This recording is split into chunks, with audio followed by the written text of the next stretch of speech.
Now, with the background of everything that we've gone through, Daniel 2 and Daniel 7, I want to go to Daniel 8. And you're going to quickly see that Daniel 8, though using different symbols, covers much of what we have already studied, but with a different emphasis, adding and enriching what we've already seen.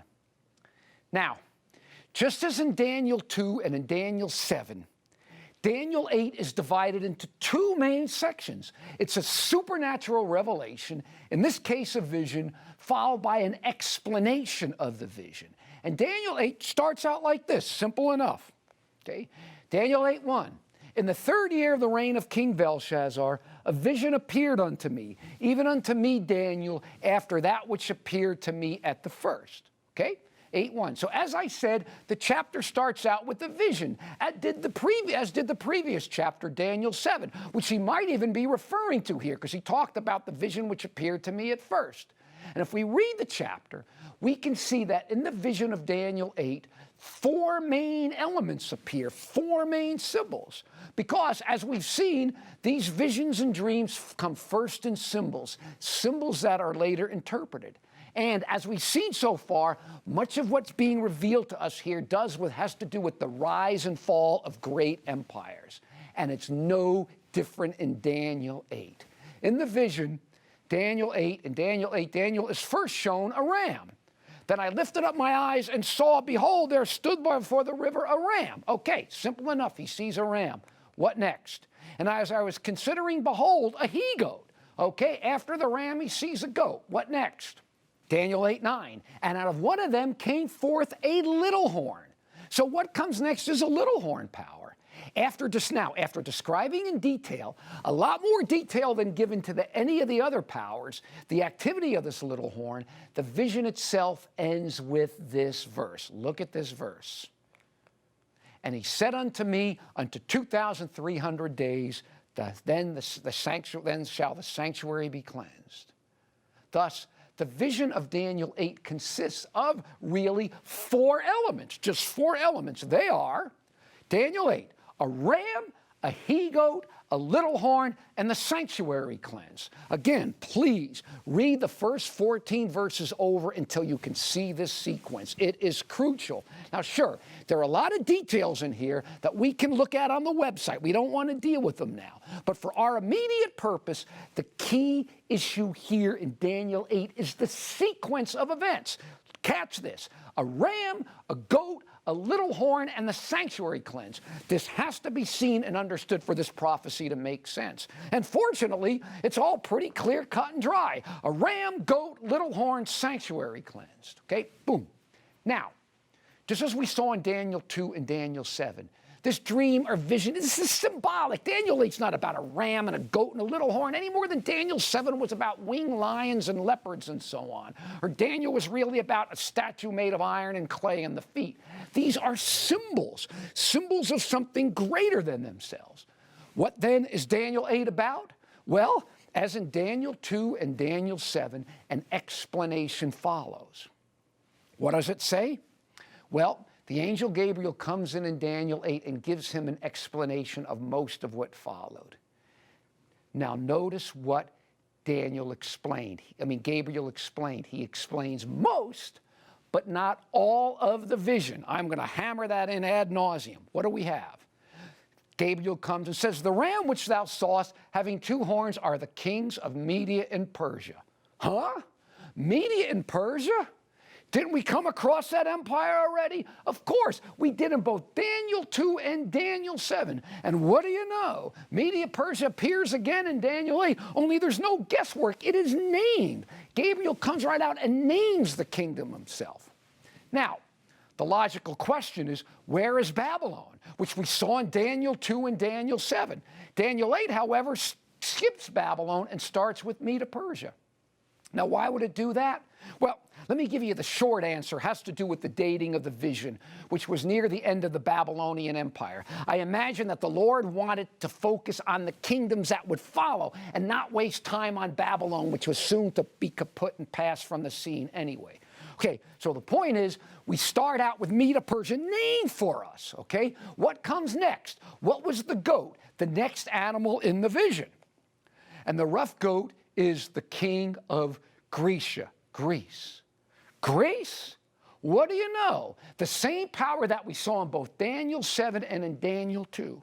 So what do we have? So far then, between Daniel 2, Daniel 7, and Daniel 8, we have Babylon, which was named in Daniel 2, then Medo-Persia, and then Greece, both of which named for us as well. So we've got 3 of the kingdoms named for us, okay? Now there's one more kingdom that arises in Daniel 8, the kingdom that follows Greece. A kingdom that follows Greece. What does Gabriel say? What is that little horn power depicted in the vision itself? That arose after the he-goat, which arose after Greece. What was that? What does he say? He says, and a king of fierce countenance shall stand up and shall destroy wonderfully and prosper, and shall destroy a persecuting power, the mighty and holy people, but he shall stand up against the prince of princes, and he shall be broken without hand. So what do we have but another power? A persecuting power, one that destroys God's people, a power that arises after Greece, but then what? What does the explanation say? What does it say? It will be broken without hand. Without hand. Where did we see that before? A breaking without hand. Of course, it was the vision of Daniel 2, the stone that was cut out without hand that destroyed the statue. That is, it was the supernatural intervention of God at the end of the world. And the amazing thing is, a similar image is used here in Daniel 8 for the end of the little horn power, the final kingdom in the vision. Okay? You watched until, here's Daniel 2:34. You watched while a stone cut out without hands, which struck the image on the feet of iron and clay and broke them in pieces. That was Daniel 2. And then we have the same imagery here. Thus, there's a supernatural ending to the little horn power of Daniel 8, just as there was to the little horn in Daniel 7 and the statue in Daniel 2. Can you see the parallels here? Very closely linked. Now, notice something here crucial with me. This is important. The final power in Daniel 8 arises after Greece and extends to the end of the world where it is supernaturally destroyed. Again, what is the only power that could be? Of course, Rome. Just as in Daniel 2 and Daniel 7, the power that comes up after Greece remains until the end of the world where it's supernaturally destroyed. It's the same power in all 3 chapters. Rome. In fact, let me share a few thoughts that help nail down this identification even more. Trust me, we'll have more of this on the website, but look at this with me. First, the vision itself, the ram is described as great. So Medo-Persia is depicted as a great power. The he-goat, which comes up next, is described as very great. So Medo-Persia is great. Greece is very great. It's greater. Okay? Then this little horn power, this next power that comes up after Greece, is described as exceeding great. So, whatever the power is that arises after Medo-Persia in Greece is greater than them both. Now, folks, you tell me, a power rising after Greece that is greater than either Greece or Medo-Persia? What is the only power it could be? Of course, Rome. Solely, totally, only Rome. What else? Greater than either Medo-Persia or Greece. Now, 2, look at the parallels. I want you to look at the parallels between the little horn of Daniel 7, which we saw was the papal phase of Rome. Now, though the transition from pagan to papal Rome is found in Daniel 8 as well, it's not as obvious as the others. Believe me, we will get into this on the website. The point is, in both chapters, though, the emphasis really is on the papal phase. Now, I want you to look at these parallels with me. Okay? First, both are depicted by the same symbol, a little horn. Both arise after Greece. Both are persecuting powers. Both are blasphemous powers. Both are supernaturally destroyed by God in the last days. Now, let's just be a little logical here. When you have 2 powers arising in the same sequence, with the same symbol, doing the same things, and pretty much ending in the same way, it's pretty clear that we are dealing with the same power. And that power is solely, totally and only Rome, pagan and papal, though by far, the emphasis is on the papal phase. Now, what is the final element in the vision? As we saw, it was the sanctuary being cleansed. What is the final element in the explanation? What do you know? The same thing. This is what the last two verses say in the explanation. In other words, right after describing, after you got one power, then another, then the little horn power, the explanation says the following. And the vision of the evening and morning, that's Daniel 8:14, was told as true. And I was astonished at the vision and not understood it. Now, I cheated a little by putting Daniel 8:14 in there. But at first glance, one would say, what does that have to do with Daniel 8:14? But see, that's easy to see because Daniel 8:14 reads more literally, unto 2,300 evening morning, then shall the sanctuary be cleansed. The word days is a translation of evening and morning. So the Daniel 8:26 is talking about the vision of the evening and morning. It's a reference to Daniel 8:14, okay? Thus, in the vision, as in the explanation, the sanctuary being cleansed, thus in the vision, as in the explanation, the sanctuary being cleansed, and the explanation about it being cleansed, both occur after the symbol for Rome. And yet, look at these texts. The vision of the evening and morning, the vision about the sanctuary being cleansed, was not explained to him, as were the elements that preceded it, the ram, the goat, and the little horn. He says he didn't understand what it was about. He says very clearly in the last verse of Daniel 8, I none understood it. What didn't he understand? The part of the vision about the sanctuary being cleansed. Don't miss this. Everything else was explained but that part. Thus, Daniel 8 ends with the part about the sanctuary being cleansed remaining unexplained. This point will become important later when we come to Daniel 9. Thus, what do we have in Daniel 8? Look at what we've got. We've got Medo-Persia, the ram, the he-goat, Greece, the little horn, pagan and papal Rome, and the sanctuary cleansed. Now, I want you to think about something for a minute here with me. Daniel 8 consists of just 4 elements. The ram, a goat, a little horn, and the sanctuary cleansed. Okay, how much? Study this till you see it. Ram, goat, little horn, sanctuary cleansed. 4 elements, no more. The ram was Medo-Persia, a major power of great importance in the history of the world and the history of God's people. Okay, that's the one. Then comes the goat, Greece, a major power of great importance in the history of the world and the history of God's people. Then came the little horn, Rome, which was a major power in the history of the world and in the history of God's people for sure. Okay, now think about this. Of the 4 events, 3 are of major importance in the history of the world and the history of God's people. Now think about this point. If the first 3, Medo-Persia, Greece, Rome, are of such significance, what does that automatically tell us about the 4th event, the cleansing of the sanctuary, the event that climaxes the vision? Of course, it tells us that whatever this was, it was of major importance, okay? Climaxing, as it were, the first 3 events. See, I've told people, I don't care what you think about the cleansing of the sanctuary is.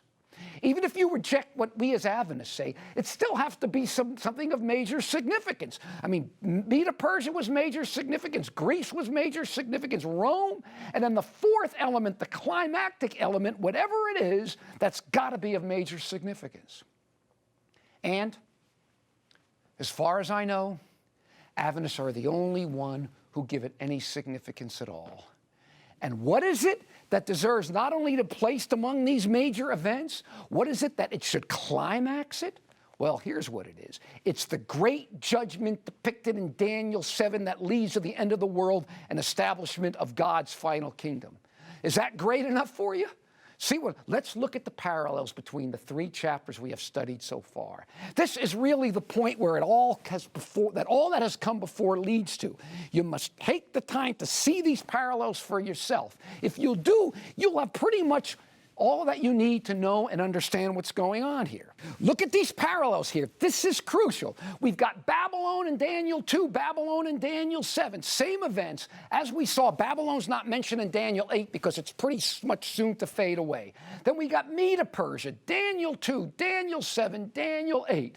Okay? All the same events in the same sequence in perfect parallel. Then comes Greece all the way through. Daniel 2, Daniel 7, Daniel 8, a perfect parallel.